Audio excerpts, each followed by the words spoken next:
लेकिन एक सेकंड, ये क्या है? अभी मजा आएगा ना भिड़ो।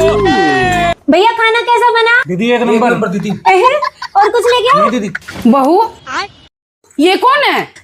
ये तो मम्मी जी आज शराब निकाला था तो मुझे कौवे नहीं मिले तो मैं 2 कलवे ले आई। पर श्राद्ध किसका निकाला है तूने? मम्मी जी आपका।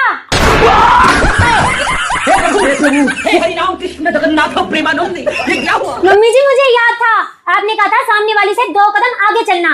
मम्मी जी आज उसने अपनी सास का श्राद्ध निकाला, उसने सिर्फ हलवा बनाया, मैंने 2 मिठाई बनाई, हलवा और रसगुल्ला। उसने 1 कौवा जमाया, मैंने 2 कौवे जमाए।